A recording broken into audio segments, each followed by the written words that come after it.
हम प्रिय सब ममत जावा सबते अधिक मनुज मोहि मनुज मोहि। भगवान कहते हैं ये सब हमारा संतान है। पशु पक्षी कीड़े मकोड़े मुर्गा मछली भेड़ी भेड़ा बकरी ये सब मेरा संतान है। सबको मैंने उत्पन्न किया और सबसे प्रिय हमको मानव है। तो जब सबको परमात्मा ने बना दिया पशु पक्षी भेड़ी भेड़ा बकरी को, तो आप मुर्गा क्यों काट देते? भेड़ी भेड़ा बकरी बकरा क्यों आप बलि चढ़ा देते? जीव का स्वाद क्या उसको राम ने नहीं रचे? क्या भगवान ने उनको नहीं बनाया? इसलिए शिव कहते हैं कि अगर मुझको कोई पसंद करता है तो हमारे आदेश का पालन। भगवान शिव कहते हैं मांस न खाना, चोरी न करना, व्यभिचार न करना, मातृ सेवा करना, पिता की सेवा करना, बड़े बुजुर्गों का सेवा करना, गुरु की सेवा करना, देश की सेवा करना, परिवार अर्थात जनधन की सेवा। लंपट अज्ञानी प्राणी हमको प्रिय नहीं है। अज्ञ अकोपित अंध अभागी जो अज्ञानी है, जो न बेटी को पहचानता न माता को पहचानता है, वो व्यक्ति हमें कभी नहीं जा सकता। अरे भाई शिव मंदिर में चले गए लेकिन आप बेटी को नहीं पहचान सकते। बाली में क्या दोष था? बाली नहीं दोष, अपने बेटी को नहीं पहचान सका, अपने सुग्रीव की पत्नी को रखा। राम ने क्या किया? बाली को मार दिया। ठीक उसी शिव मंदिर में जाते हो, अब बेटी बहन को नहीं पहचान। शिव की यही पूजा है, आंख से बेटी को देखो, माता को देखो, बुरा दृष्टि न डालो। अकोपित अंधय भागी काई विषय मुकुर मन लागी।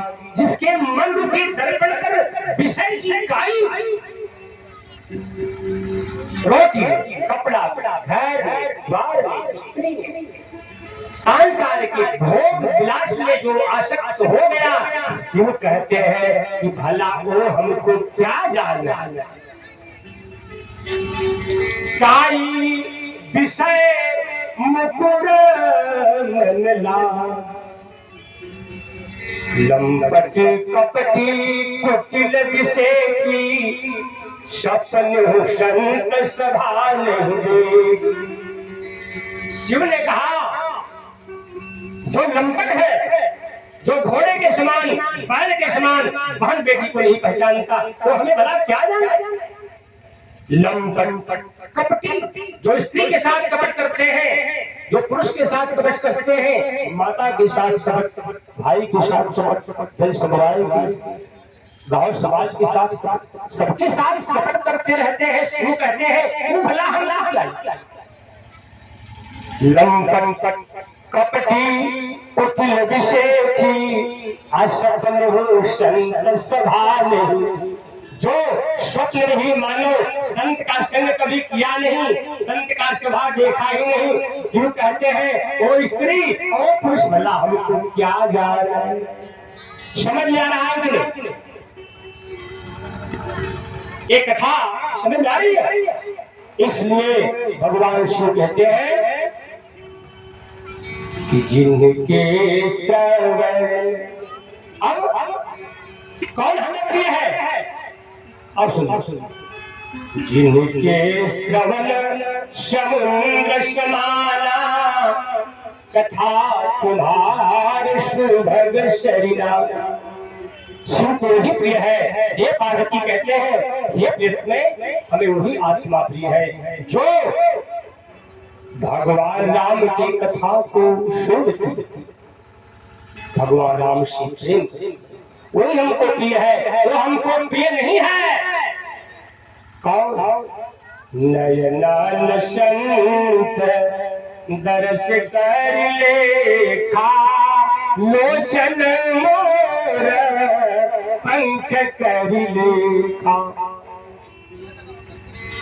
जिसकी आँख मोर के पंख के समान है, स्वप्न में भी जो कभी संत का दर्शन किया ही नहीं, उसकी आंख मोर के पंख की सी। अच्छा, मोर के पंख में जो आंख होता है उससे दिखाई पड़ता है कि नहीं? पड़ता है। मोर का पंख आप लोग देखे हैं, आंख है, सुंदर लगता है, लेकिन उसमें रोशनी नहीं है। उसी प्रकार मोर के पंख के समान आपका आंख है कि आप आंख पाकर भी अपने माता को नहीं पहचानते, अपने पिता को नहीं पहचानते। शिव कहते हैं ये व्यक्ति भला हमको क्या जाने, जो नहीं करे राम गुण गाना, जी है के दादुर जी है समाना। जो जिहवा पाकर राम का गुण नहीं गाते, उसकी जीभ मेढक के जीभ के समान है। तो हम क्या जाने, जो नहीं सुनहि राम गुण गाना, श्रवण रंग यही भवन समाना।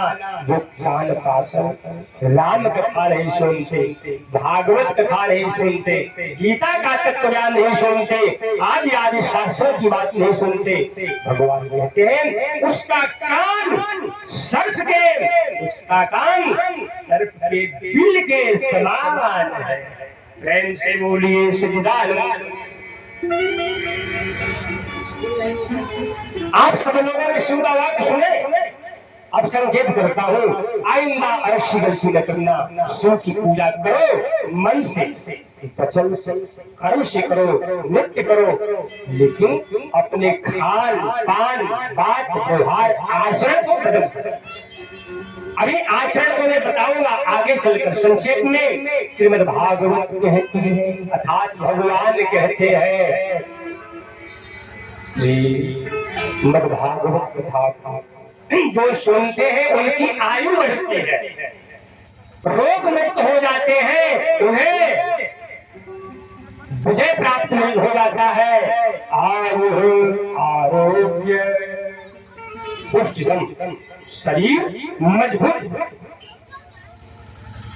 अच्छा, जिसके लकड़ी में अगर कीट लग जाए तो लकड़ी मजबूत रहेगी।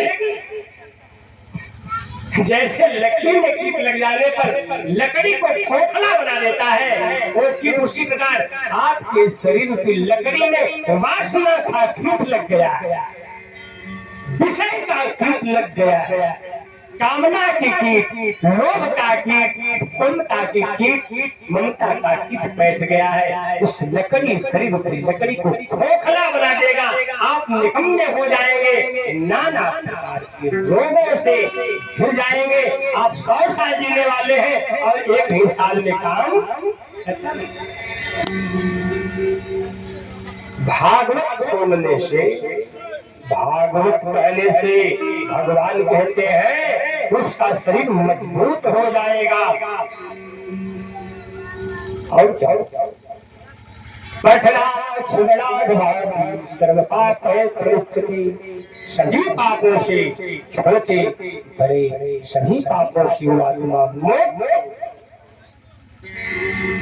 फिर श्रीमद् भागवतम न श्रवन्ति न हृष्यन्ति, न श्रवन्ति न हृष्यन्ति, श्रीमद् भागवत परम सत्यम सत्यम हि लोके, सत्यम सत्यम हि लोके, तेषां स्वामी सदा यमः।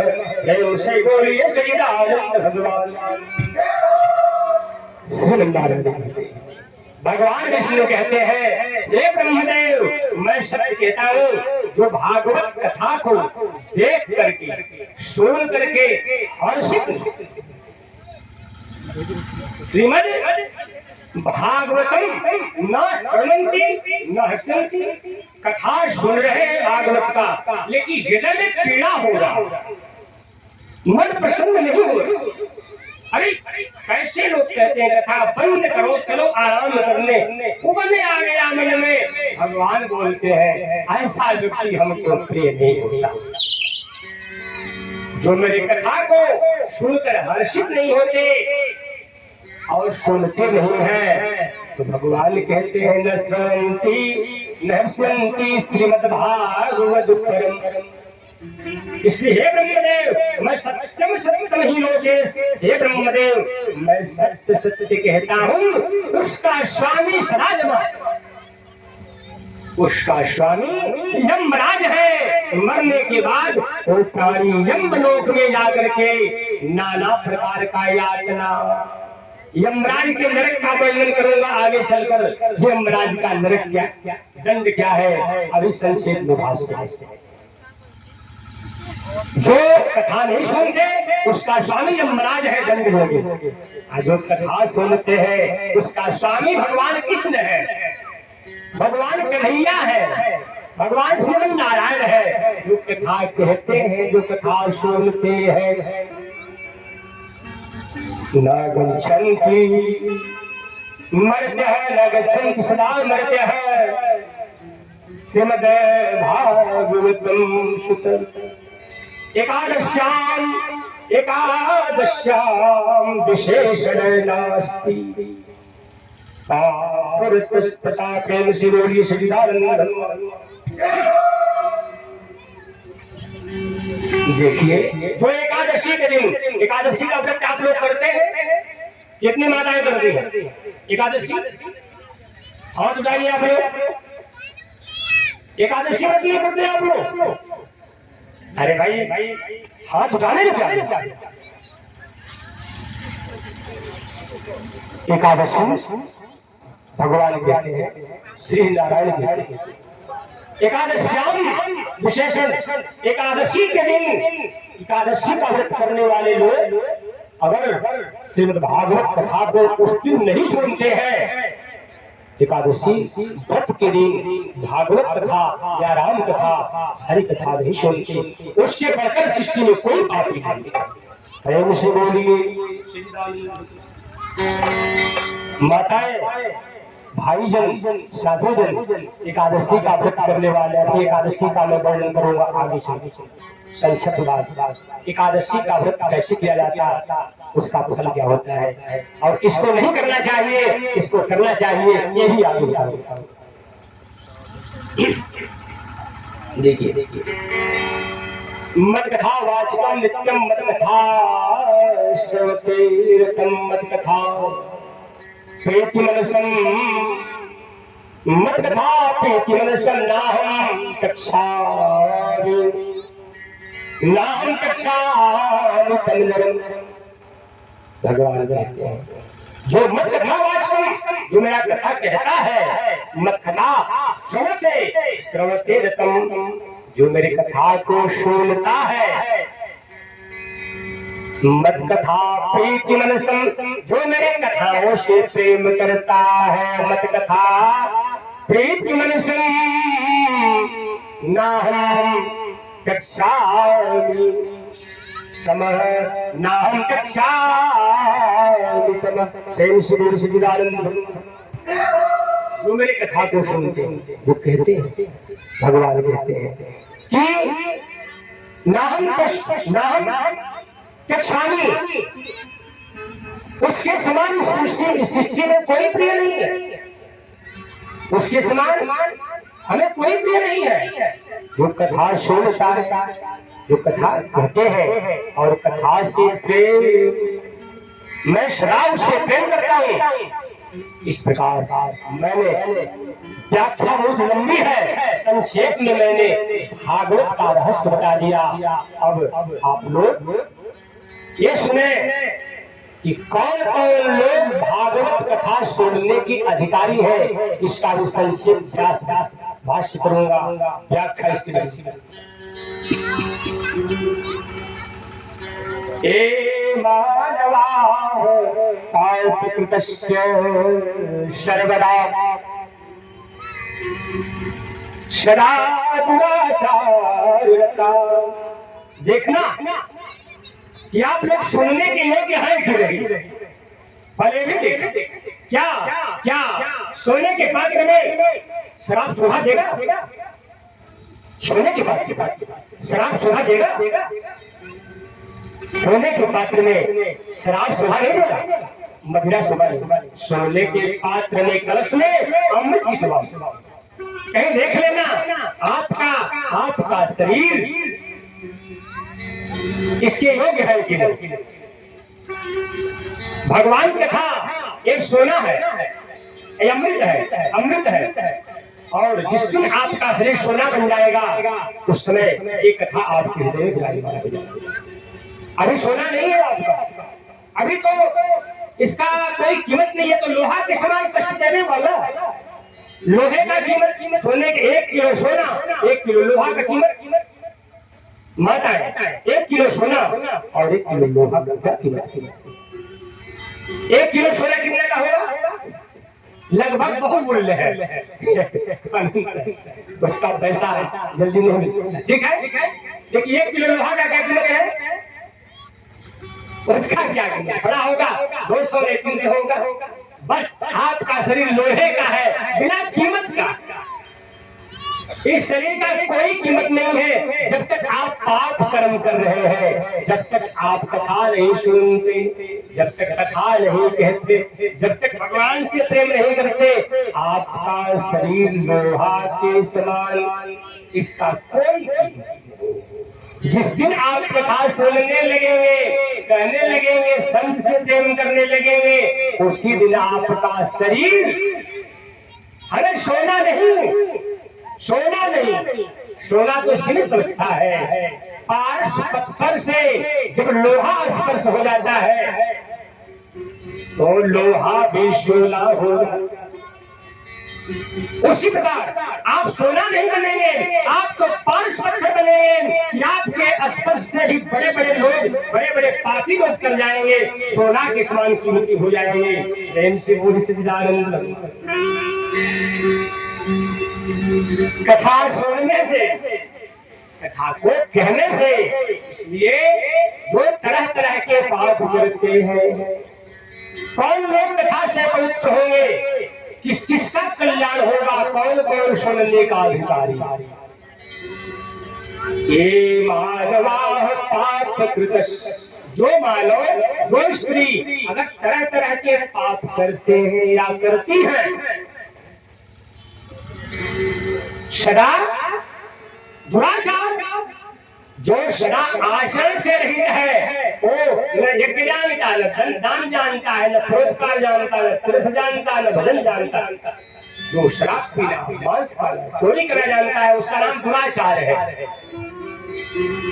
वो जो सदा दुराचारी है, वे भी कथा से, भागवत कथा से भी मार्ग, जो उल्टा मार्ग चलने वाला, उल्टा मार्ग, सीधा मार्ग नहीं, उल्टा मार्ग चलिएगा। सीधा मार्ग क्या है? गुरु के शरण में रहना। सीधा मार्ग क्या है? वेद के आश्रय में रहना। सीधा मार्ग क्या है? संतों से सलाह लेकर, संतों से पूछ कर ही यज्ञ करना, दान करना, परोपकार करना, भजन करना। एक बात, आप भगवान को देख नहीं सकते, भगवान को देखने के लिए काम करना। तुलसी इस संसार में 5 रत्न है सार, संत मिलन, भगवंत भजन, दया धर्म उपकार। प्रेम से तुलसीदास जी कहते हैं, इस संसार में 5 ही ऐसी वस्तु है जो प्राप्त करने के लायक है, 6वीं कोई वस्तु नहीं। अब देख लेना ये 5 वस्तु क्या है, ये भी देखना ये आप लोगों के पास है या नहीं। संत मिलन, संत मिलन मानव जीवन पाकर पहला इस शरीर का धर्म है कि संत से मिल जाओ। अब देख लीजिएगा कि आपका जीवन कभी संतों से मिला है या नहीं मिला, आपका जीवन व्यर्थ है। संत मिलन जब तक संत नहीं मिलेंगे तब तक आपसे भगवान का भजन नहीं होगा। संत तुलसीदास जी कहते हैं पहले संत मिलेंगे तब उसके बाद भगवान का भजन शुरू हो। संत मिलन भगवंत भजन, आज जब संत मिलेंगे तो भगवान का भजन शुरू होगा। जब भजन शुरू होगा तब दया आपके शरीर में दया का प्रादुर्भाव होगा। माताएं शिव के मंदिर में ये कहती हैं कि हे गुरुदेव शिव जी, हमको दया, पहले मैं दया मांगती हूँ, चर्चा दूसरे में मांगती हूँ, और तीसरा में क्या है बोलिए, नमः शिवाय के जाओ। ये लोग दया मांगती है, आप लोग भी मांगते होंगे। अरे दया मांगने के लिए पहले दया तो करना सीखो। आपके हृदय में दया ही नहीं है, मछली काट के आपके शरीर में किसी प्रकार का दया नहीं, मुर्गा काट के बकरी बकरा काट से इसमें किसी प्रकार का दया नहीं, और भगवान शिव से आप दया मांग रही हैं। अरे दुख देवे दुख होता है, सुख देवे सुख हो। अरे दुख देने से दुख मिलेगा, सिवा कुछ नहीं करेंगे, इसलिए किसी को दुख न दिया करो। सुख देवे सुख, अपने मन से माताएं बेटियां, आप सज्जन जन अपने मन से, वचन से, कर्म से एक जन समुदाय को अगर सुख देना शुरू कर देंगे, उसी दिन आपके शरीर में भगवान की भक्ति का प्रादुर्भाव हो जाएगा। जब भक्ति आ जाएगी तो भगवान को भगते सालू कौन रघुराया, ताते दरपति अति माया। जिसके हृदय में श्री कृष्ण की भक्ति आ जाए, शिव की भक्ति आ जाए, या राम की भक्ति आ जाए, उसके हृदय का मालिक, उसके मन का मालिक, उसके स्तन का मालिक, उसके घर का मालिक, उसके सारे जमीन जायदाद का मालिक भगवान शिव हो जाते हैं, या राम हो जाते हैं, या श्री कृष्ण हो जाते हैं। प्रेम से बोली सच्चिदानंद भगवान। श्रीमद्भागवतम पुण्यम दृष्ट्वा, श्रीमद्भागवत पुण्यम दृष्ट्वा तिष्ठति यः सामत्वरम सामत्वरम तस्य पुण्यम याति विलयम याति पुत्रकम। प्रेम से बोलिए सच्चिदानंद भगवान। जो श्रीमद्भागवतम पुण्यम जो श्रीमद् भागवत महापुराण को, या भगवत गीता को, या श्री रामचरितमानस को अगर देख करके जो खड़ा नहीं हो गया, जो श्रीमद् भागवत महापुराण को देखकर अगर खड़ा नहीं हो गया, भगवान कहते हैं संवत्सरम, मतलब 1 वर्ष का संवत्सरम पुण्यम पुण्यम विलय जाती, 1 वर्ष का किया हुआ पुण्य उसका नष्ट हो जाता। प्रेम से बोली सच्चिदानंद भगवान। गांव में भागवत की भूमि होगी, जो मानो अगर इस भागवत जी को लेकर खड़ा नहीं हो गए, इनको प्रणाम नहीं किए, तो भगवान कहते हैं उनका 1 साल का पुण्य, किया हुआ यज्ञ का पुण्य, दान दिया हुआ देने का पुण्य, या कोई भी पुण्य किए, सारा का सारा पुण्य नष्ट कदापि। चाहे जहाँ भागवत कथा हो, राम कथा हो, ये सब परमात्मा की कथा है। आप नजर पड़ जाए, खड़ा हो जाओ, इनको प्रणाम करो। संत दिखाई पड़ जाए, गुरु दिखाई पड़ जाए, इनको प्रणाम करो। यही है भगवान की पूजा। इसलिए ये रहा श्रीमद् भागवत महापुराण का ये महात्म। अब इसके सार को मैंने बताया, महात्म को बताया। अब भागवत के अंदर प्रवेश, किसने भागवत सुना, किसने कहा, कहां से चली, कैसे चली, इसका मैं नैमिषारण्य में एक बार बहुत सारे ऋषियों का समागम हुआ। नैमिषारण्य में सौनक आदि ऋषिगण एक बार इकट्ठा हो गए और उसी समय ये विचार किए 1000 वर्ष का उन्होंने सत्य कर्म अनुष्ठान या भगवान का साधन कथा का उन्होंने आयोजन कर दिया कि हम लोग 1000 वर्ष तक भगवान का कथा सुनेंगे, भगवान का पूजन करेंगे, भगवान का ध्यान करेंगे, संकल्प लेते हैं। उसी समय विचार किए वक्ता कौन हो, आचार्य किसको बनाया जाए। उसी समय हरि कृपा से सूत जी महाराज का आगमन हो गया। सूत जी महाराज का जब आगमन हुआ बड़ा आनंद आया। सौनक आदि ऋषियों को हाथ जोड़ करके सूत जी से सभी ऋषियों ने कहा, हे महात्मन, हे सर्वज्ञ, हे नाथ, बड़ा भाग्य है कि आपके शरण का दर्शन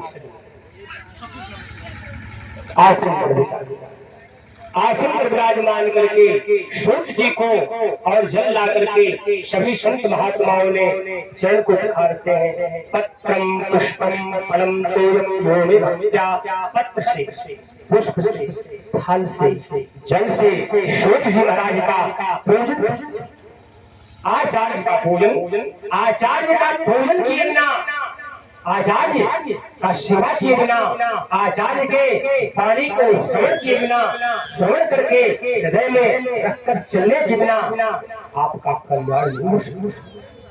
इसलिए ये सब परमात्मा का बनाया हुआ विधान है। सूत जी आसन पर बैठे, सभी ऋषिगण यजमान के श्रोता के रूप में बैठे, हाथ जोड़ करके सौनक का सौनक आदि ऋषियों का एक प्रश्न हुआ। ये प्रश्न कौन सा है? अज्ञान भ्रांत विध्वंस, अज्ञान भ्रांत विध्वंस, कोटि सूर्य संप्रभा, सुताख्याहि कथा सारम, मम कर्ण रसायनम, मम कर्ण रसायनम। प्रेम से बोलिए सच्चिदानंद भगवान। उस समय शौनक ऋषि हाथ जोड़कर बोले, हे सूत जी, अज्ञान ध्वांत विध्वंस कोटि सूर्य संप्रभा, आपका ज्ञान अज्ञान रूपी रात्रि को नष्ट करने के लिए, सूत जी आपका ज्ञान मोह रूपी रात्रि, मोह निशा सब सोनी हारा देख रही स्वप्न अनेक, आपका ज्ञान ये सूत जी मोह की रात्रि को, अज्ञान की रात्रि को, कामना रूपी रात्रि को समाप्त करने के लिए करो सूर्य के समान। इसलिए हम लोगों के कान का रसायन विज्ञान अर्थात हम लोगों के कान को प्रिय लगने वाला इसे कोई परमात्मा का ऐसा कथा बताइए, ऐसा ज्ञान बताइए जिससे हम लोगों के कान को सुख मिले और हम लोग परमात्मा को प्राप्त, परमात्मा को माया मोह। देखिए ये प्रश्न जो बता रहा हूँ, प्रश्न को समझे बिना आप जो है कथा को नहीं समझ सकते। प्रश्न को समझे बिना आप कथा को नहीं समझ सकते। इसलिए सूत जी से सौनक आदि ऋषि कहते हैं कि आप जो है हम लोगों के कान को प्रिय लगने वाला इस कथा को बताइए। भक्ति ज्ञान विराग को विवेको वर्धते महान, माया मोह सस्य, माया मोहनिरासस्य वैष्णवते क्रियते कथम। प्रेम से बोल सजिदानंद। यीशु यीशु आप भक्ति ज्ञान विराग, भक्ति और ज्ञान से उत्पन्न होने वाले उस महान विवेक को बताइए जिससे साधु लोग, जिससे सज्जन लोग, जिससे भक्त लोग माया, जिससे वैष्णव लोग माया मोह से, ममता से, संसार से पीछा छुड़ाते हैं। समझ आ रहा है? वो ज्ञान बताइए जिससे माया से निवृत्ति मिले, ममता से निवृत्ति मिले, वास वास निवृत्ति। ये घोड़े कलोटा है, ये घोड़े कलोटा है, जीवश्चाम सुरताम क्लेश ग्राम कस्यैव शोधने किम परायण। प्रेम से बोले सजिदानंद भगवान। इस घोर कली काल में, हे सूत जी महाराज, इस घोर कली काल में जीव की रक्षा कैसे होगी? ये घोड़े कलोटा है, जीवश्व सुरताम और सुरताम के नाम। इस घोर कली काल में मानव पशु के लिए नहीं। अगर पशु चोरी कर दे, पशु कुत्ता जाकर अगर शिव के मंदिर में पेशाब कर दे, या पशु कोई गलती कर दे, हिंसा कर दे, पशु को दोष नहीं लगता। अरे जो दोष लगना था वो तो लग ही गया, दोष लगेगा मानव। क्योंकि भगवान ने मानव को चेतन प्राणी बनाया है। 4 कला का प्राणी है मानव, 4 कला का। आपने भगवान मन दिया, आपने बुद्धि भी दिया, आंख देखने को दिया और पैर चलने को दिया, इंद्रियों कार्य करने को दिया, बुद्धि विचार करने के लिए।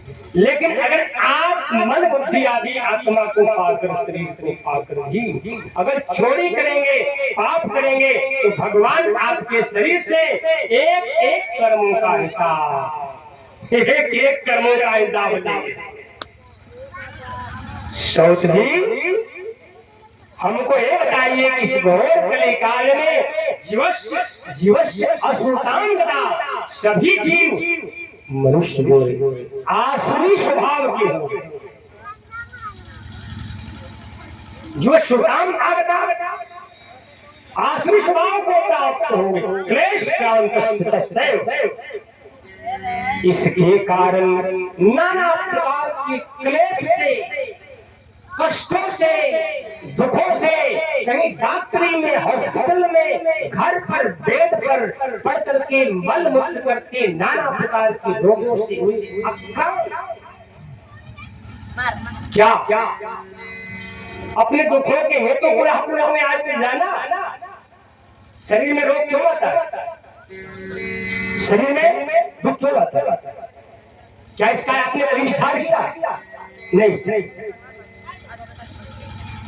वृक्ष वो अगर ऊपर से काटेंगे तो वो अंकुरित हो जाएगा, लेकिन वृक्ष का अगर मूल काट देंगे तो वो समाप्त हो जाएगा, होना ही बंद। इसलिए आपके शरीर में पाप का वृक्ष जो लगा है, वो कर्म का वृक्ष जो लगा है, इसको ऊपर से काटते हैं, ये फिर जम जाएगा। इसको ऐसा काट दो कि आपके शरीर से सदा की समाप्त। ये पाप कहां से जन्म लेता है? भगवान इसको बताए। देखिए, क्रोध मोह शकल, क्रोध कहां से जन्म लेता है? मोह शकल बाधिन कर मोला, तिन पे ही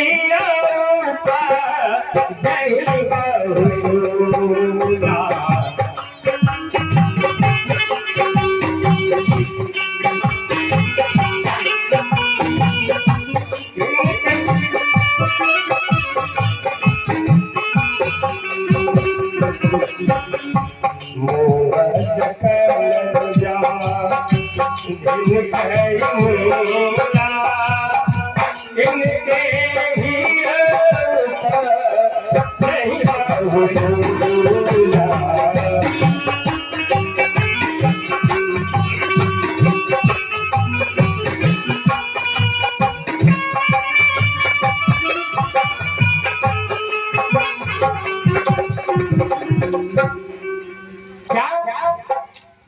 सारे दुखों का मोह, ये मोह है स्त्री में मोह, बेटा में, धन में मोह, जमीन में मोह, नौकरी में मोह, पदों में मोह, प्रतिष्ठा में मोह, अपने शरीर में मोह, शरीर के विषयों से। यही आप लोगों के रोग का कारण है। ये मोह जो है सारे लोगों का दुखों का कारण।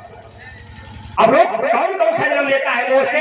अच्छा, शराब पीने वाले व्यक्ति जो है अपने जीवन के साथ एक बार मछली होती है, बंसी लगाने वाला, कटिया लगाने वाला, अर्थात बंसी लगाने वाला मांस में कटिया को गूंथ करके जल में फेंक देता है। मांस की लोभी मछली, विषय की लोभी मछली और स्पर्श सुखों की लोभी मछली उस मांस को खाने जाती है, लेकिन उस मांस में गोथे हुए कटिया को नहीं देखती। मछली उस मांस को जब खाती है और जब उसके गलफर में फंस जाता है, पानी का सतह छोड़कर, जल रूपी घर को छोड़कर, तालाब रूपी सरोवर रूपी घर को छोड़कर ऊपर आ करके और ठीक उसी प्रकार विषय रूपी मांस में, कपड़ा रूपी मांस में, स्त्री रूपी मांस में, शरीर रूपी मांस में, धन रूपी मांस में, लोभ रूपी मांस में जन्म और मृत्यु का एक कटिया छिपा हुआ है। पुनरपि जननम पुनरपि मरणम पुनरपि जननी जठरे शयनम। जन्म और मृत्यु का दुख आपके विषयों में ही छिपा। जैसे मछली अपने मृतों को नहीं देखती उस मांस में, उसी प्रकार विषय की मांस में जन्म मृत्यु गुथा हुआ है। आप लोग भी मछली की तरह इस विषय को पकड़ते हो और मरने के बाद जन्म और मृत्यु की भान साथ। आगे चलकर मैं इस कर्म का वर्णन करूंगा, किस कर्म से कौन सा जन्म लेता है। अभी संक्षेप भाषा, क्या क्या रोग जन्म लेगा मोह से? काम बात कथ लोभ पारा, पीत क्रोध पीत नित छाती जारा। अगर वो हो जाएगा तो शरीर काम बात, अगर कामना आ गया शरीर, ये बात का रोग है। हवा का बात मतलब हवा का रोग। छिड़ने में दर्द शुरू होगा, आपके घुटने में दर्द शुरू होगा, आपके पूंछ में दर्द शुरू होगा, आपकी गर्दन में गांठ गांठ पर दर्द होगा। जब आपके अंदर कामना, काम बात कफ लोभ है पारा, आपको लोभ आ रहा है, धन आदि विषय आदि का लोभ आ रहा है। तो लोभ से जानते कौन रोग जन्म लेता है? लोभ पीत नित छाती। ये लोभ पीत का रोग है, आपकी छाती पीत से घुसित। विषय मनोरथ दुर्गम नाना, ये सब शूल नाम को जाना। प्रीति करे तो तीनों भाई और उपजहि सन्निपात बताई। संक्षेप भाषा इस प्रकार मोह से प्रेम बना लेने से नाना प्रकार का बात रोग, मरुआ रोग, तो उदर का रोग, नाना प्रकार का रोग आपके शरीरों में पैदा। इसी बात को शौनक जी ने कहते हैं कि इस कली में सारे लोग मोह से ग्रसित हो गए, आसुरी स्वभाव के हो गए। अब कोई ऐसा कथा भगवान का बता दीजिए कि सारे मनुष्य इस संसार सागर से पार।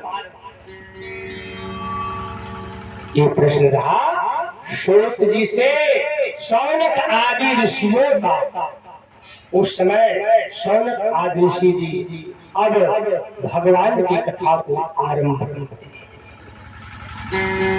कहां से आरंभ करते हैं? कहते हैं कि हे शौनक आदि ऋषिगणों, देखिए इस घोर कली काल में प्राणी को पाप से निकालने के लिए, पाप मुक्त करने के लिए श्रीमद् भागवत महापुराण की कथा ही। एक कथा कैसे जन्म ली इसको सुनो, कहां से जन्म ली इसको सुनो। एक बार नारद जी ब्रह्मलोक से पृथ्वी मंडल पर आ गए। क्या 200 भगवान श्री कृष्ण के धराधाम से जाने के बाद 200 कलयुग 200 वर्ष जब कलयुग व्यतीत हो गया, तब नारद जी इस पृथ्वी मंडल पर आए। हे शौनक आदि ऋषियों, उस समय नारद जी जब आए तो जानते हैं कहां कहां गए?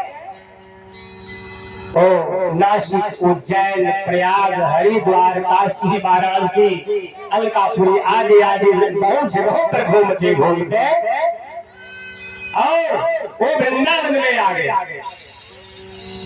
वृंदावन में आ गए।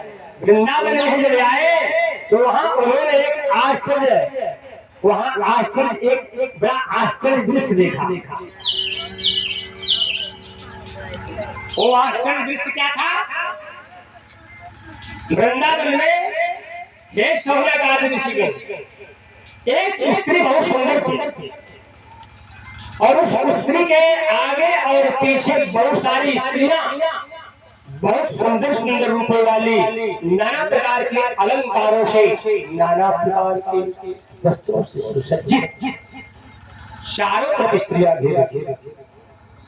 उस समय नारद जी हर जगह भ्रमण करते हैं। वृंदावन में जब आए तो वृंदावन में एक आश्चर्य दृश्य देख करके वहां सामने गए, भीड़ देखे तो सोचे कि लोगों की भीड़ लगती है, स्त्रियां हैं, आखिर क्या बात है? नारद जी आए। उस समय नारद जी ने एक वृक्ष में स्त्री देखे, बगल में बहुत सारी स्त्रियां सेवा में लगी है। नारद जी ने उस स्त्री से पूछा, हे युवती, ये देवी तुम कौन हो? उस समय भक्ति जो है अपने मस्तक को नसीब कर रखी थी, विचाराधीन हो गई। लेकिन सामने जब नारद करतल बिन नारद जी को जब देखती है तो बड़ा आनंद आया, हृदय प्रफुल्लित हो गया। हाथ जोड़ करके नारद जी से कहती हैं, हे नारद जी, आप मुझसे पूछने में कौन? मैं भक्ति हूँ। मेरा नाम क्या है? क्या नाम है मेरा? मेरा नाम भक्ति है। और ये देवियां कौन है? तो उस समय वो भक्ति बताती है कि बगल में जो हमारे देवियां हमारे सेवा में लगी है, गंगा है, जमुना है, गोदावरी है, कृष्णा, कावेरी आदि, ये सभी पवित्र नदियां हमारे सेवा में लगी हुई। अच्छा, ये गंगा आदि नदी, अच्छा एक बात, गोपनीय है जिसको आप नहीं जानते। भक्ति होगी इस संसार में, भगवान भक्ति के हृदय में सोते, भक्ति के साथ रहते हैं, भक्ति के साथ ही वे सदा विराजमान। भक्ति की सेवा में गंगा भी है, भक्ति की सेवा में जमुना जी भी है, भक्ति की सेवा में कृष्णा, कावेरी, गोदावरी, मंदाकिनी आदि सब। तो आप लोग किसकी सेवा करना चाहिए? भक्ति की कि गंगा की? भक्ति। अच्छा, एक वृक्ष है, वृक्ष के मूल में पानी, वृक्ष के पत्तों पर पानी डालेंगे तो वृक्ष को लाभ होगा? वृक्ष को लाभ होगा? सारे पानी निकल जाएंगे। पत्तों पर जब पानी फेंकेंगे तो सारे पानी निकल जाएंगे। आप उस वृक्ष के मूल में डालेंगे तो उस वृक्ष में ताकत बढ़ेगा, शक्ति बढ़ेगी, हरियाली बनी रहेगी और सदा फूलता रहेगा। हम ये बताना चाहते हैं कि सभी साधनों का, सभी तीर्थों का, सभी पुण्यों का, सभी दान आदि का मूल भक्ति है। भक्ति करत दीन जतना प्रयासा,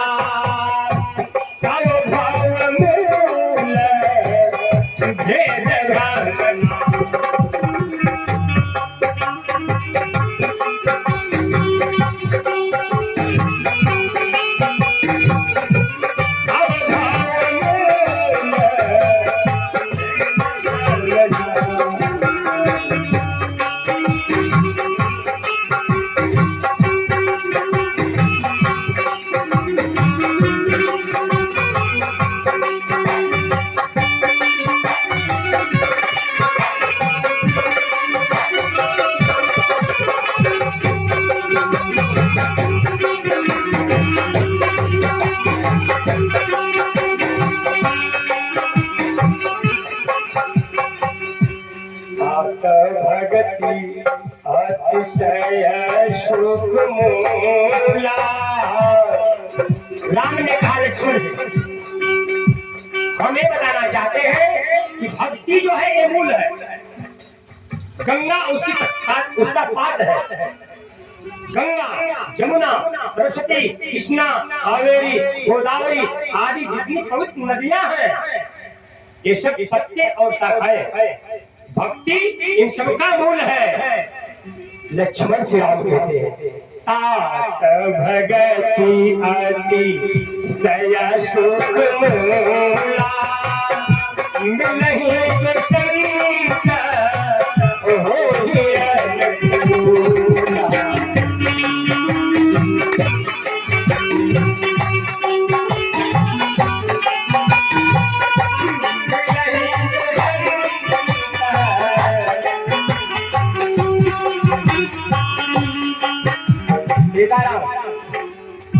भक्ति मूल है। इन्हीं भक्ति के सेवा में एक गंगा भी लगी है, जमुना आदि पवित्र नदियां भी लगी है। नारद जी को आश्चर्य हुआ कि भक्ति पर कौन समस्या आ गया, भक्ति पर कौन सा संकट। उसमें ध्यान मुद्रा में होकर नारद जी देखे, प्रश्न आप लोग को समझ में आ गया था पीछे। नारद जी संत आदि ऋषियों ने जो शुद्धि से प्रश्न किया था, हमें वो ज्ञान बता दीजिए, वो वैराग्य बताइए, वो भक्ति बताइए जिससे मनुष्य के हृदय में महान विवेक का प्रादुर्भाव हो जाए। हमें वो ज्ञान बताइए जिससे कलयुग से जीव को छुटकारा मिल जाए, कलयुग से प्राणियों बंधन छूट जाए, भगवान को पा जाए। ये प्रश्न रहा। आज भक्ति, यहाँ नारद जी भक्ति को जब देखते हैं बड़ा आश्चर्यचकित है, जिनकी सेवा में गंगा भी लगी है। उस समय नारद जी फिर कहते हैं कि समस्या तुम्हारी क्या है।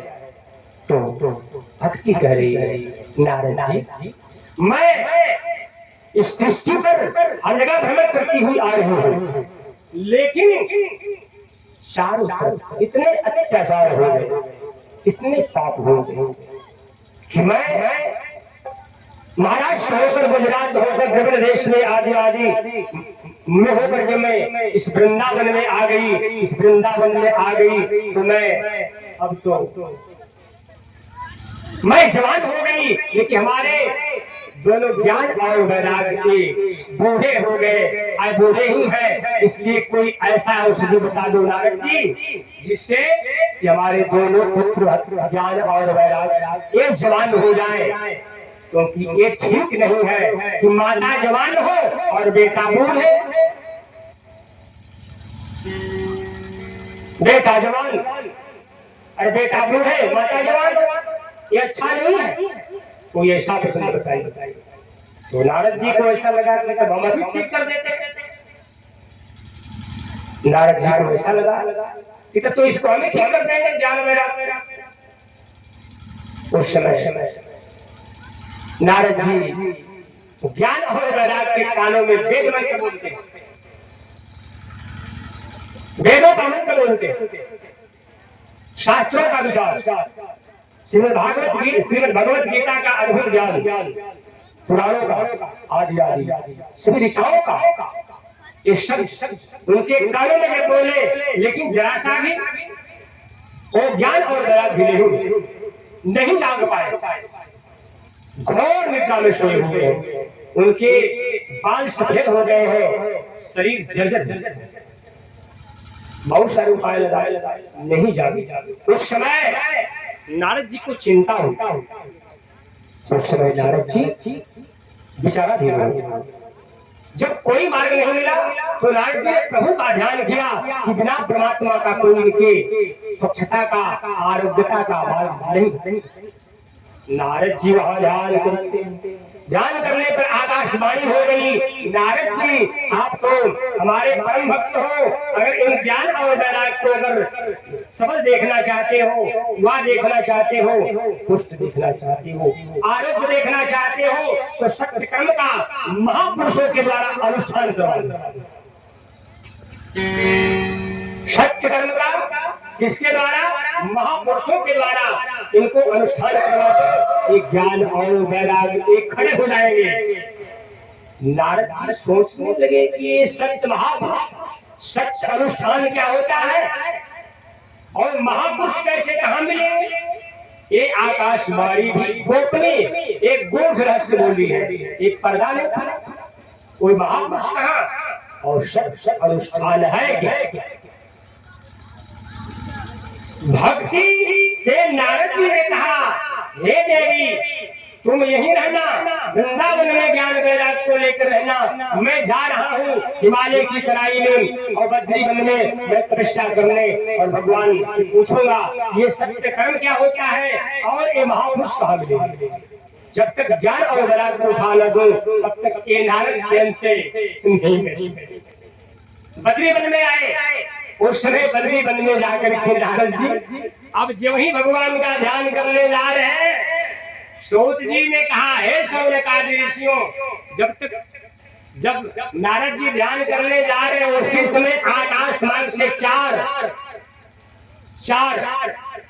महापुरुष सूर्य के प्रकाश के सदृश वहां प्रकट हो गए। सनक, सनंदन, सनातन और संत कुमार जी महाराज प्रेम से बोलिए सच्चिदानंद भगवान।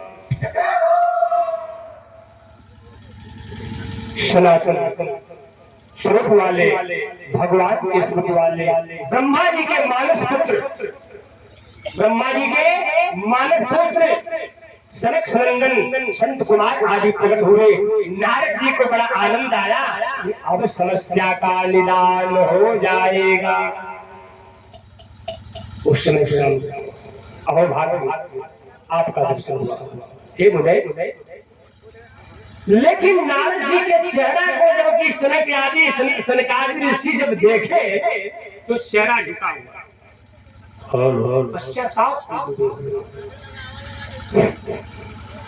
उस समय बड़ा चिंतन गुलानी में तो उन्होंने कहा नारद जी से कि आप किस मनन में है, आप क्या चिंतन करते हैं, आपका चेहरा उदास है, क्या खोज रहे हैं आप, क्या समस्या है आपकी? उस समय बोले कि भगवान समस्या यही है कि मैं उज्जैन गया, नासिक गया, गंगा सागर गया, अनंतपुरी गया और द्वारिका गया, हर तीर्थों में होकर चला आया। फिर मैंने वृंदावन में आ गया, वृंदावन में भक्ति और ज्ञान वैराग्य को मैंने देखा। उसी समय से हमारे मन में नाना प्रकार की समस्या है। क्या आपने देखा सृष्टि में? तो नारद जी शंकर ऋषियों से बताए थे कि मैं यही देखा था। संक्षेप भाष्य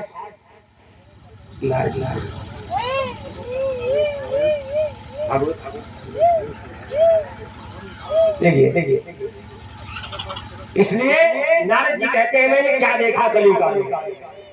सत्यम शंकर ऋषियों से बोले, सत्यम नास्ति तमः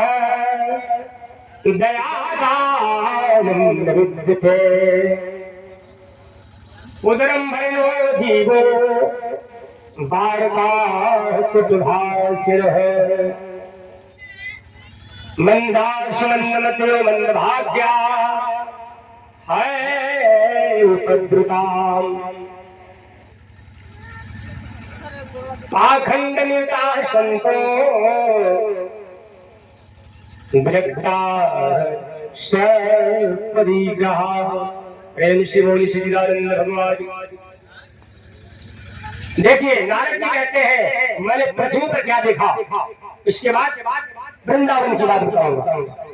नारद जी पहले बोले पृथ्वी पर मैंने क्या देखा, सत्यम शौचम दयादानंद।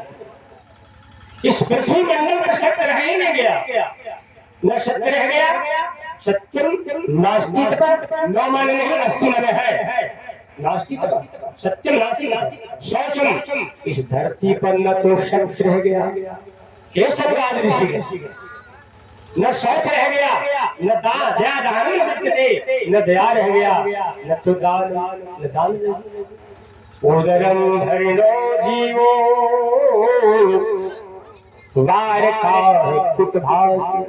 सारा का सारा मनुष्य अपने पेट को भरने में केवल लगे हुए हैं,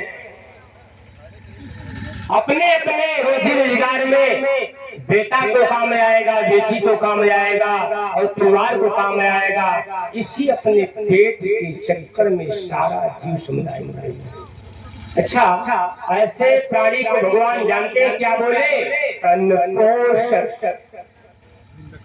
निंदक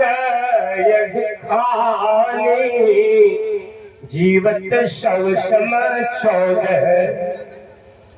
जो अपना पेट केवल भरता है, अपने परिवार का केवल पेट भरता है, वो मनुष्य के शरीर में जीते नहीं, वो मुर्दा के समान है।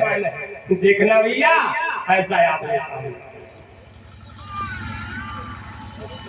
अपने परिश्रम से जो आप कमा रहे हैं, केवल अपने पेट भरने से काम नहीं चलेगा।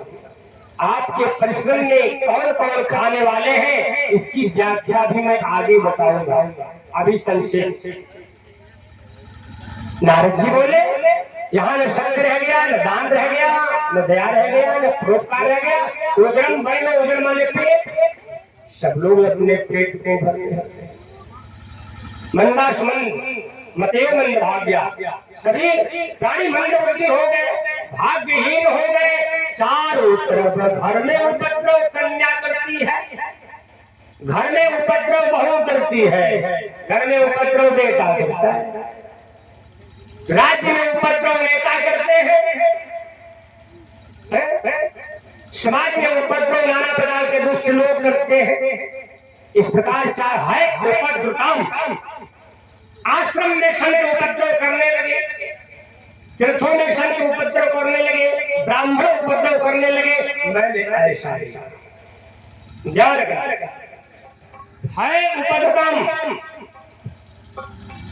पाखंड निरता संत, सारे के सारे संत पाखंडी हो गए।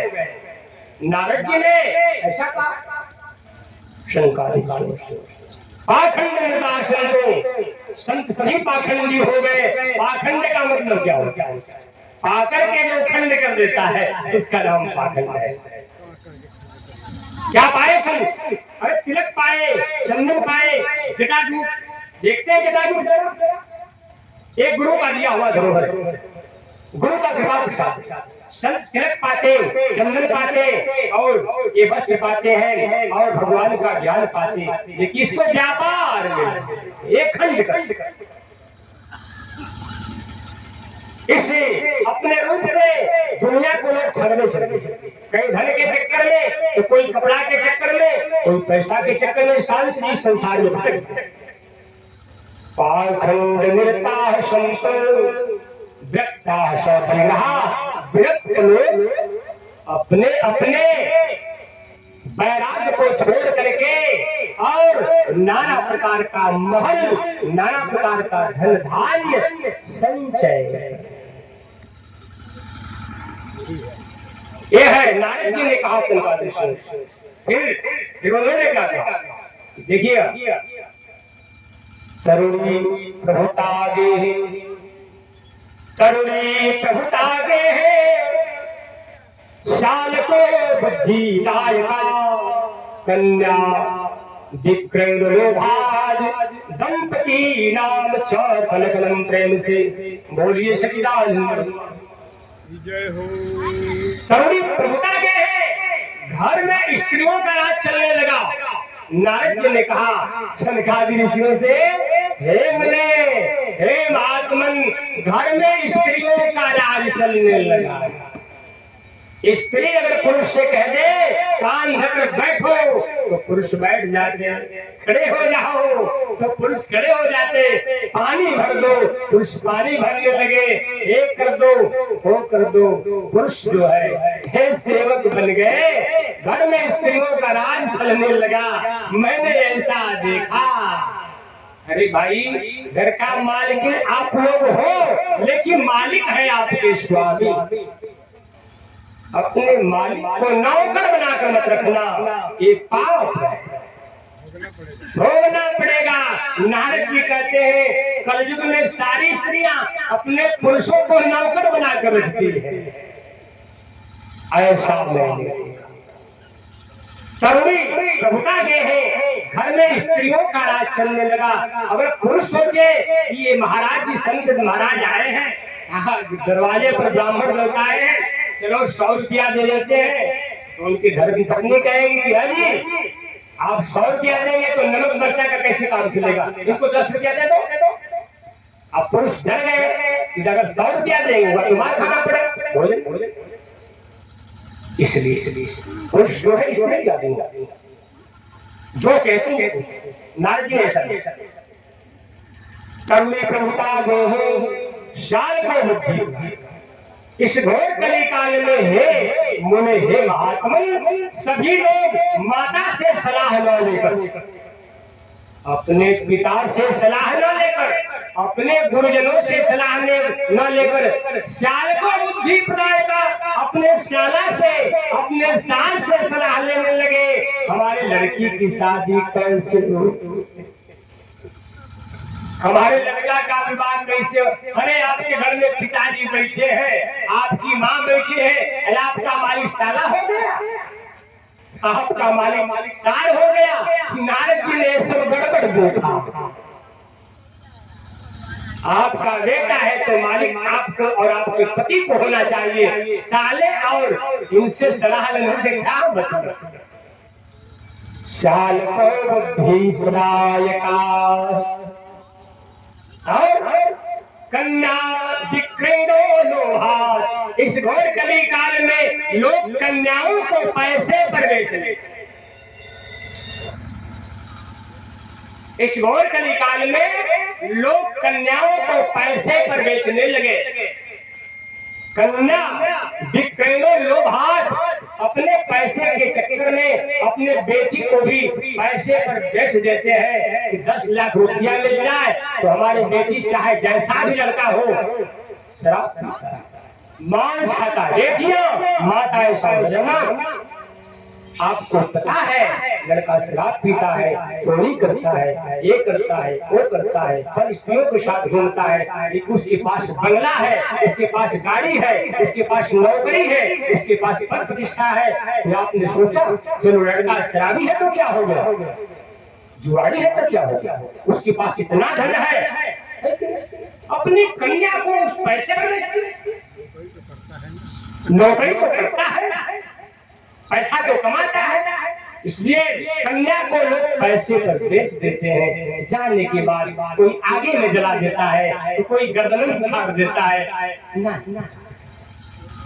कन्या विक्रयो लोभात। कितने लोग कन्या को आज पैसे पर बेचने का मतलब, आज इस घोर कली काल में कन्या को इस वेदों में बाहर पढ़ने का अधिकार नहीं दिया गया। आज का जो विद्यालय चल रहा है भाई साधुगण, जो मैं बोलूंगा विचार करके देखिएगा। एक कन्या घर से निकाल करके एक द्रौपदी सुना अवस्था में थी, घर में पड़ी थी, एक कन्या द्रौपदी को निकाल करके लोग समाज में डाल दिए। ऐसा परिणाम हो गया कि कौरव वंश का संहार।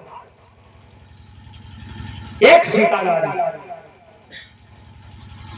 पंचवटी से रावण दुष्टात्मा ने एक कन्या को, सीता पुत्र सीता को हाथ लगा दिया, अपने परिस्थिति में पड़ी सीता को लंका में ले आया और लंका का सर्वनाश। अरे आज लाखों सीताएं समाज के अंदर फेंक दी जा रही है। बेटी पढ़ेगी, नौकरी करेगी, साहब बनेगी, एसपी बनेगी, जज बनेगी, कलेक्टर बनेगी, और आप सबका पुरुषार्थ क्या होगा? भगवान ने पुरुषों को बनाया कन्या की रक्षा करने के लिए। तुम पुरुष हो, अपनी स्त्री को संभाल कर रखना, अपने धन को, अपने धर्म को संभाल कर रखना, अपनी प्रतिष्ठा को बचा कर रहना। जब लड़कियां नौकरी करेगी तो एक पुरुष क्या करेगा? अरे भाई, आज क्या समय आ गया, सारे के सारे संसार के लोग चलत कुपंथ वेद मग छाड़, कपट कलेवर कलिमन है, सारा मनुष्य समुदाय इस धर्म रास्ता को छोड़। कन्याओं को प्राचीन काल में विद्या बाहर नहीं दिया जाता था। कन्याओं को, अच्छा आप लोग इस प्रश्न का उत्तर देंगे, मैं पूछा सीता जी का विद्या ग्रहण कहाँ हुआ? आप लोग बताइए। जंगल में पढ़ने गई थी क्या? कहीं बहुत दूर पढ़ने गई थी? सीता की दीक्षा सतानंद जी के द्वारा, अपने घर पर सतानंद जी के द्वारा, पिता के द्वारा, माता सुनैना के द्वारा और सतानंद जी के द्वारा सीता जी का विद्या घर पर हुआ कि नहीं? आज के लोग अपनी कन्या को कहीं लंदन भेज देते, तो कहीं बंगाल भेज देते, तो कहीं अमेरिका को जाता। नौकरी मिल जाता, नौकरी जब मिल जाता है, नौकरी मिलने के बाद लड़की लड़का का शादी हो गया। लड़की नौकरी करती है अमेरिका जाकर, लड़का करता है भारत। क्या क्या ये बात की सभ्यता, ये भ्रष्टा है सब लोग। शास्त्र कहता है, एक बार भगवान शिव की स्त्री धर्म पत्नी सती एक बार त्रेता युग माही, एक बार त्रेता युग माही, शंभु गए कुंभ भजरे।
सती के साथ भगवान शिव कुंभ ऋषि के आश्रम में आकर के कथा सुनकर और अपने कैलाश जा रहे थे।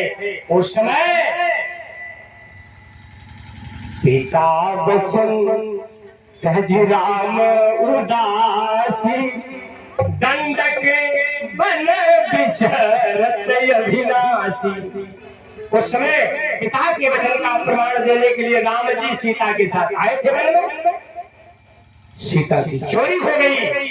हाय सीते, हाय सीते, देख हे मृग मधुकर श्रेणी, तुम देखी सीता मृग जा रहे थे। उसी समय भगवान शिव ने देखा कि हमारे भगवान राम जी इस वन में जा रहे हैं, आंखें राम का दर्शन करना चाहती, लेकिन विचार करते हैं कि ये समय ठीक नहीं। इसी क्रम में शिव जी का, राम जी का दर्शन हो गया। शिव ने कई सजदानंद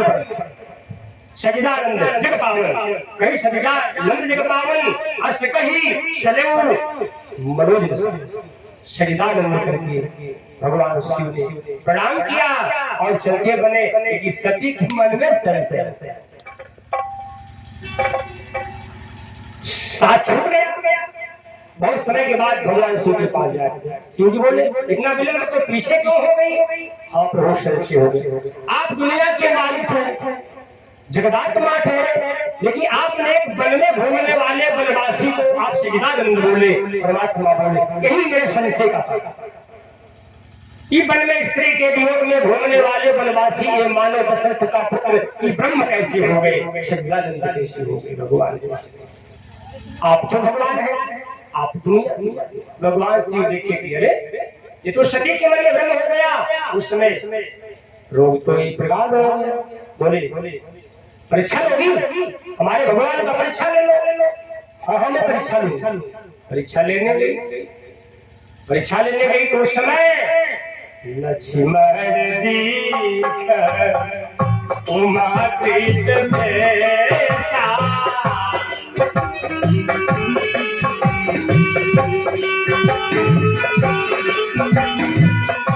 देखिए लक्ष्मण जी ने उस समय क्या हुआ, भगवान राम का परीक्षा जब लेने चली तो विचार में आया कि कैसे परीक्षा लें। तो उमा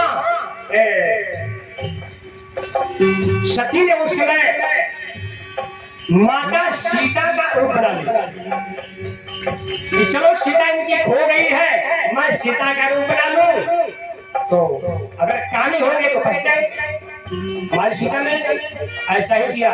उस समय सामने भगवान राम उधर से आ रहे हैं, यहाँ सती सीता का रूप। इसलिए उस समय राम से पहले लक्ष्मण ही जान गए, लक्ष्मण अधिक हो मार। लक्ष्मण ने देखा कि ये तो माता आदि शक्ति जगदम्बा धर्म के भला भगवान शिव की प्रियतमा ये मां है, लेकिन सीता का रूप भैया एक बड़ा आश्चर्य। उस समय राम जी बोले हाँ लक्ष्मण, क्योंकि ये शास्त्र कहता है, ये वेद कहते हैं, संत कहते हैं कि स्त्री को अकेले घूमना, यही बताना। स्त्री को राम कहते हैं कि स्त्री को पति को छोड़कर, ससुराल को छोड़कर अपने मन का अकेले घूमना नहीं चाहिए। आज लड़कियां अपने घर को छोड़कर, ससुराल को छोड़कर के, मायके को छोड़कर लंदन में नौकरी करती, जापान में, अमेरिका में, रूस में जाकर नौकरी करती। एक ऐसा सभ्यता है भारत का, न तो वैदिक सभ्यता है, न सनातन धर्म है, न भगवान का बनाया हुआ परंपरा। अरे भाई इसी को नारद जी बोले आज सब लोग पैसे के लिए अपने अपने कन्याओं को बेच ले, यही है बड़े दुख। इस प्रकार नारद जी ने अपनी समस्या बताया संक्षेप। इतना सुन करके नारद जी के मुख से सनकादि ऋषि बड़ा जो है आश्चर्य।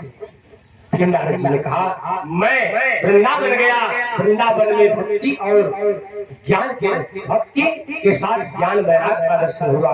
वृंदावन में भक्ति के प्रभाव से वृंदावन में हरि कीर्तन अभी चल रहा था, भगवान को गए 200 वर्ष हो गया था, अभी भजन कीर्तन वृंदावन में चल रहा था, भक्ति जवान थी। लेकिन आज इस कलिकाल में ज्ञान कोई पूछने वाला, वैराग्य कोई पूछने वाला। अच्छा आपके घर पर अगर कोई संत खड़े अगर हो जाए और संत को अगर आप पूछेंगे नहीं महाराज जी बैठिए पानी पी लीजिए, तो बताइए वो संत कब तक आपके दरवाजे पर ठहरेगा? अरे संत कब तक जा रहे हैं आपके दरवाजे? आप न पूछने पानी को पूछते, न बैठने को पूछते, न कुछ सेवा न प्रणाम। ठीक वैसे ही इस कलयुग में कोई ज्ञानी नहीं बनना चाहता। ज्ञान कहता है माता में भगवान की छवि देखो। ज्ञान कहता है स्त्रियों में, पुरुषों में, पशु में, पक्षियों में, दानवों में, देवताओं में, सृष्टि के कण कण में उन सजिदारों ब्रह्म को देखो। ज्ञान एक कहता है ऐसा कोई देखना ही नहीं चाहता। इसीलिए ज्ञान बूढ़े हो गए। कोई ज्ञान पूछता नहीं। कोई धन लोलुप, कोई स्त्री लोलुप, कोई पद का लोलुप, ऐसे फंस गया तो ज्ञान बैराग कोई घर छोड़ना नहीं चाहता,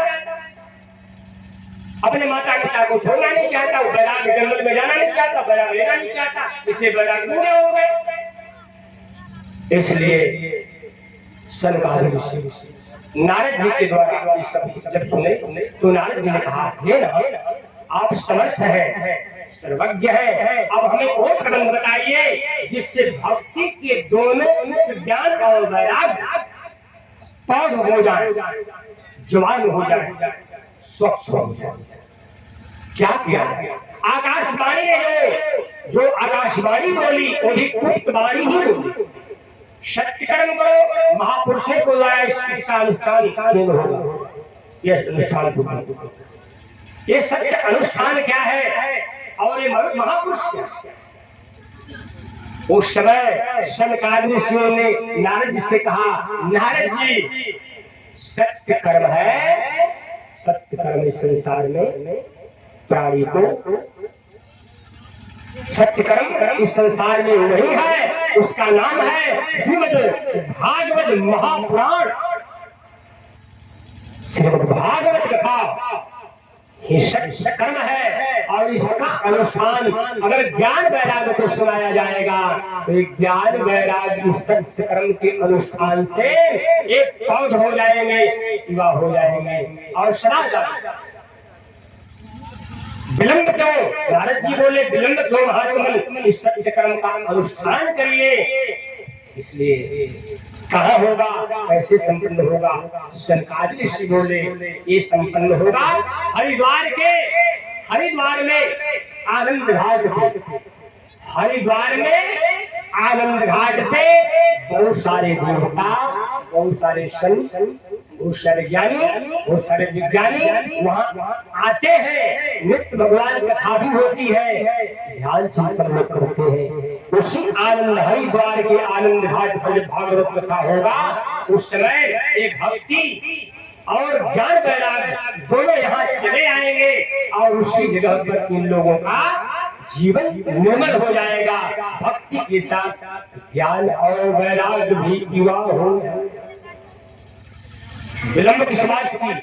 अब नारद जी उस समय सनकादिक ऋषियों से प्रार्थना करके अब हरिद्वार में और आनंद घाट पर आए। नारद जी जजमान बने और सनकादिक ऋषियों को आचार्य की वेदी पर बैठवा करके नित्य उनकी नियम से उनके शरण को धो करके पत्र से, पुष्प से, फल जल आदि से सनकादिक ऋषियों का स्वागत करके और वहां से कथा श्रीमद् भागवत का ये महात्म आरंभ कर। भागवत कथा सुनने से क्या लाभ होगा? जैसा पहले बताया है कि इससे जीवन में बदलाव क्या होगा, फल क्या मिलेगा, ये सारी बातें वहां बताने लगे। जिस दिन आनंद घाट पे हरिद्वार में सुखदेव जी कथा कहना शुरू किए उसी दिन भक्ति जो है ज्ञान और वैराग्य दोनों को साथ में लेकर के हरिद्वार के आनंद घाट पे पहुंचे। अभी कथा सुनी नहीं, जहां कथा मंडप है, कथा का क्षेत्रफल है, भूभाग है। भक्ति ने ज्ञान वैराग्य को आकाश मार्ग से लेकर के उस कथा मंडप में जब चरण रखती है उसी समय ज्ञान और वैराग्य दोनों जवान।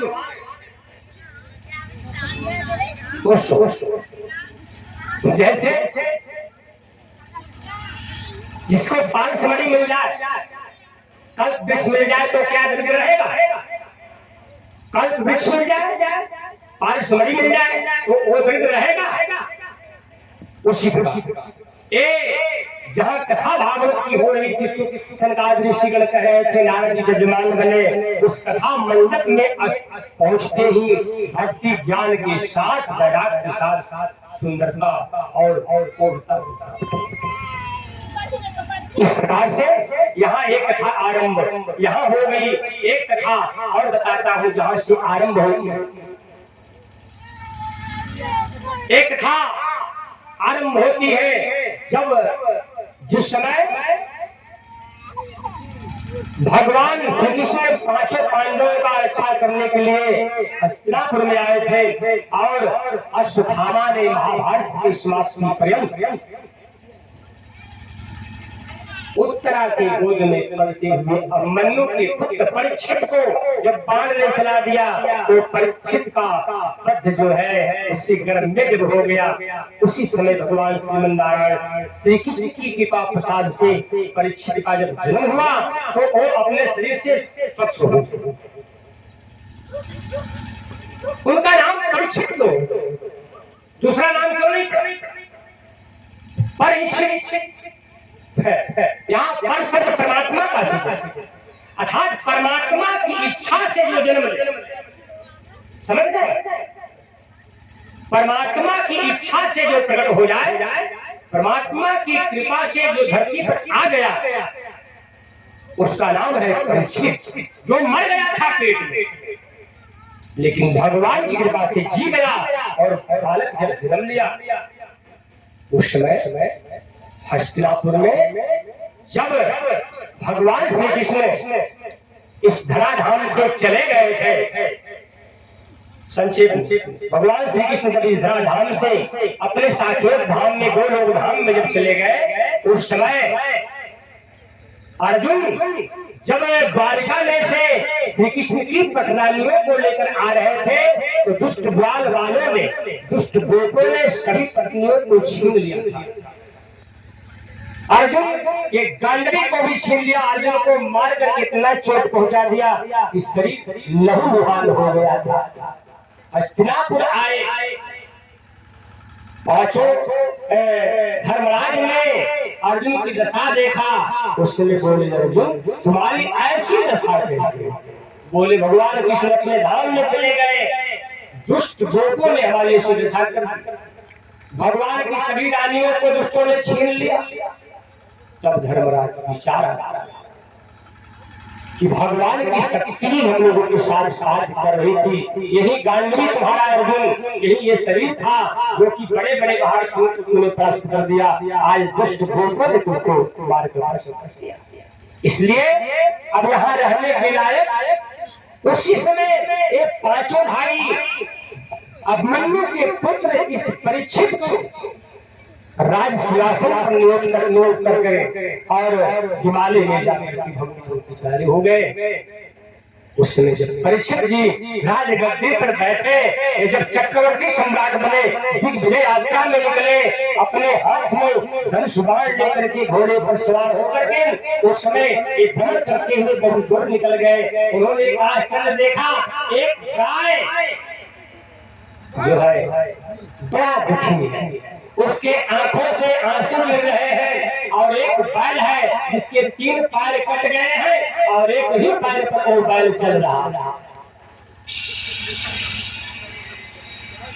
उस समय परीक्षित जी ने उनको देख करके ना करके, उस समय धर्म जो है पृथ्वी को जब रोते हुए देखते हैं तो ये धर्म बोले पृथ्वी से कि हे पृथ्वी, हे देवी, तुम क्यों रो रही हो?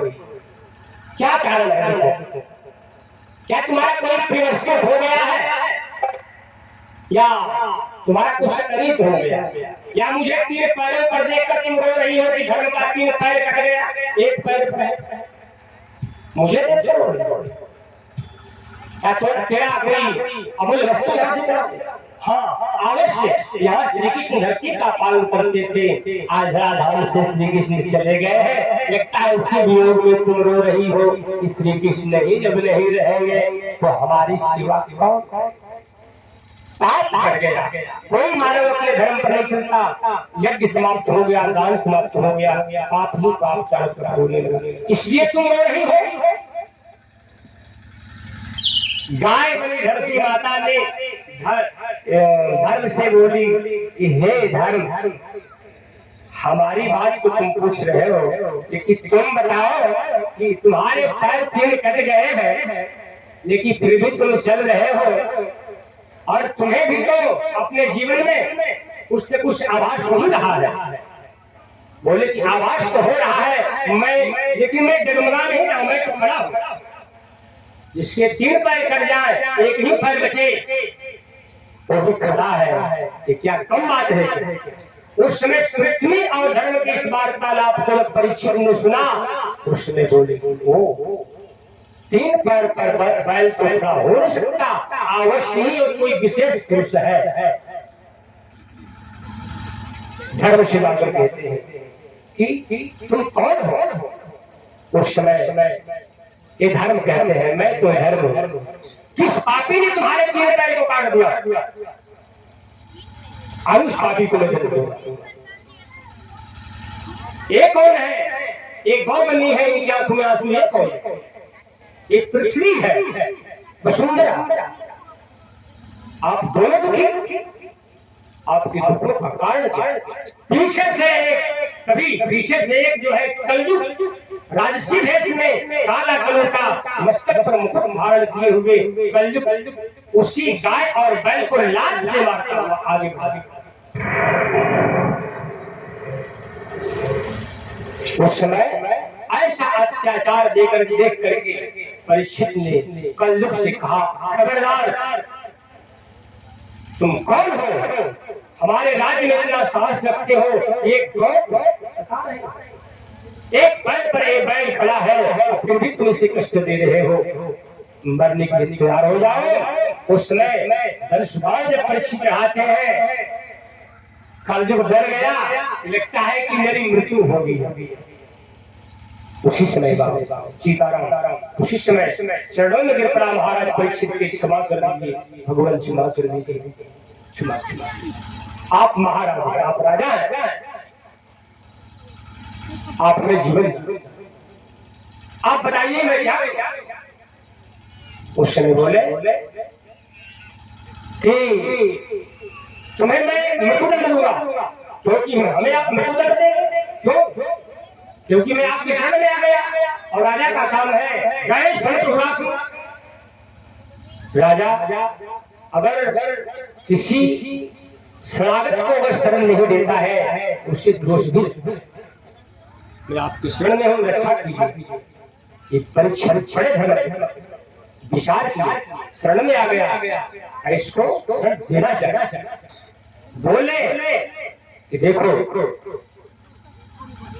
तुम्हें मारूंगा मैं नहीं। बोला कि आप मारेंगे नहीं, तो अपने राज्य में हमको आप रहने देंगे नहीं, तुम्हें कहाँ रहूं? हमारा स्थान क्या है? मैं कहा बस। उन्होंने कहा हाँ, तुम्हें स्थान बताया। तुम जहां मदिरा मद्यपान होता है, जहां शराब लोग पीते हैं, वहां तू रहना। जहां ताश, जहां जुआ होता है, जाकर के वहां रहना। जहां वेश्यावृत्ति होती है, वहां जाकर रहना। जहां लोग चोरी डकैती करते, जहां लोग लालच हुआ रहना। इस प्रकार 4 स्थान महाराज आपने हमें निश्चित ही स्थान बताए, एक अच्छा स्थान बता दो। बोले जाओ, तुम स्वर्ण में वास करना। सोने में वास कर गया। उस समय जब मुकुट पहने थे जो महाराज, सोने में वास अंतर्धान हो गया। राजा भी अपने राजधानी में आए, राजगादी कर आए, सिंहासन पर मुकुट रख देते हैं। एक दिन अपने सर पर मुकुट, मस्तक पर मुकुट को सजा करके और शिकार की यात्रा में विहार करने जब निकलते हैं, जंगल में जब गए, एक महान श्रमिक ऋषि वहां तपस्या में लीन थे, ध्यान मुद्रा समाधि में लीन थे। उसी समय बहुत दूर निकल गए थे शिकार खेलते खेलते। महाराज प्यास लगा, भूख लगी, प्यास से तड़पते। श्रमिक ऋषि के आश्रम में हमें पानी, प्यासा पानी दीजिए, हमें प्यास लगी है। एक बार नहीं बार बार बोले, लेकिन कोई अगर जागृत अवस्था में हो तो सुने, वो तो समाधि में लीन है और आपकी बात क्यों पानी नहीं मिला, क्रोध आ गया राजा को। ये तो पाखंडी जटाजूट बढ़ा करके लोगों को छलने वाले, मैं प्यासा हूँ और जो प्यासे को पानी नहीं पिलाता, जो राजा का सम्मान नहीं करता, वो साधु नहीं हो सकता। ये पाखंडी है, ये ढोंगी है। श्रमिक ऋषि को ऐसा कह करके बहुत नाना प्रकार की प्रताड़ना देते।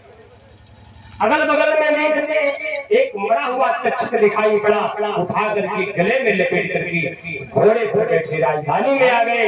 राजधानी में आ गए, उसी समय मस्तक पर से जब अपने सोने के मुकुट को उतार कर राज सिंहासन रखते हैं, मस्तिष्क स्वच्छ हो गया, निर्मल हो गया। उसमें विचार आया कि हमें ऐसा नहीं करना चाहिए। वो तो संत थे, ज्ञानी थे, विज्ञानी थे, और एक राजा होकर के इतना बड़ा पाप कर दिया। उसी समय श्रमिक ऋषि का पुत्र श्रृंगी ऋषि जल में स्नान, नदी में स्नान करते थे। कोई शिष्य जाकर कह दिया कि आपके पिताजी के गले में राजा कोई राजा ने सर्प डालकर चला गया। श्रमिक ऋषि के पुत्र श्रृंगी ऋषि ने जब इस संदेश को सुने, क्रोध भर करके लाल होकर के नदी से जल लेकर आचमन कर दिए। जाओ, जिस राजा ने हमारे पुत्र के गले में अगर सर्प डाला है, यही सर्प आज के 7 दिन उनके मृत्यु का कारण।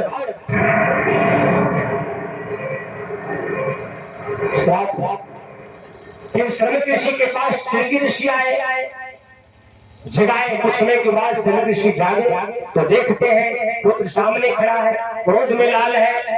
फिर गले में अपने सर्प देखते बोले, बेटा क्या बात? पिताजी, एक दुष्ट राजा ने आपके गले में सर्प डाल दिया, मैं श्राप भी दे दिया कि जाओ, यही तक्षक आज की श्राप दे दिया। क्या तू जानता है कौन राजा है? नहीं, ऐसा मैंने नहीं देखा। तो बिना जाने बिना पहचाने तूने श्राप दे दिया। ध्यान मुद्रा में जब लीन होते हैं, जब समाधि में लीन ध्यान मुद्रा में जब जाते हैं, तो देखा कि ये राजा परीक्षित है, जो धर्मात्मा है, न्यायाधीश है, सर्वज्ञ है, सुजान है, संतों का सेवक, ब्राह्मण का सेवक, पृथ्वी का पालक है, भगवान का आनंद भक्त है। ऐसे राजा को अरे मूर्ख कहीं का, इसीलिए कहा जाता है छात्रों को विद्या देना नहीं चाहिए। तुझको मैंने विद्या दिया, लेकिन तूने बिना जाने श्राप दिया। फिर ये श्रमिक ऋषि हस्तिनापुर में आए, महाराज परीक्षित के दरबार में। परीक्षित की पश्चाताप करने लगे, मुझ राजा को दंड मिलना चाहिए जो हमने पाप किया है, इसका यही प्रायश्चित है कि हमें दंड मिले। श्रमिक ऋषि पहुंच गए, बोले राजन, दंड तो मिल गया, हमारे पुत्र ने तुझको श्राप दिया। आज की 7वें दिन तुम्हारी मृत्यु हो जाएगी, इसलिए अपने परमार्थ का उपाय खोजो, मुक्ति का उपाय खोजो। इतना कहकर के श्रमिक ऋषि चले गए। फिर महाराज परीक्षित अपने पुत्र जन्मेजय को राजगद्दी पर नियुक्त करके और अनशन व्रत लेकर के और गंगा जी के तट पर विद्यमान हो गए। 7 दिन में मृत्यु होगी तो मैं भगवान को पा जाऊंगा।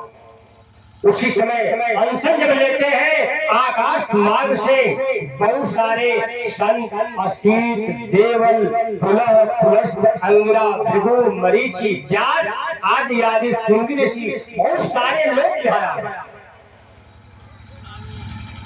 सबसे प्रसिद्ध, सबकी सेवा, सबकी शरण को धोते, आसन देते, प्रार्थना करते, भगवान जिसकी 7 दिन में मृत्यु हो उस मानव को क्या करना चाहिए?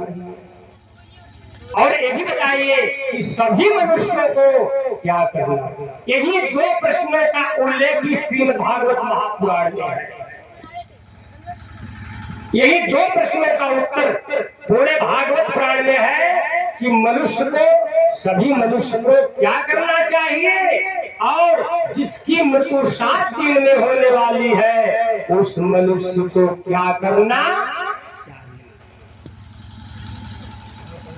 ये प्रश्न किए तब तक फिर आकाश मार्ग में चमकते हुए सूर्य के समान चार चमकते हुए सूर्य के समान सुखदेव जी का आगमन हो गया और उसी समय जब सुखदेव जी को देखते हैं चारों तरफ जय जयकार होने लगी।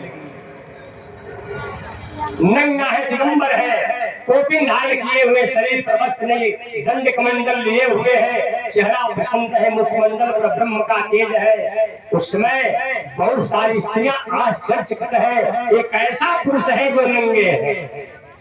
लेकिन सभी संत जान गए ये तो सुखदेव जी महाराज है, भगवान वेदव्यास जी के पुत्र है। सब लोगों ने स्वागत किया, आसन पर बैठाए।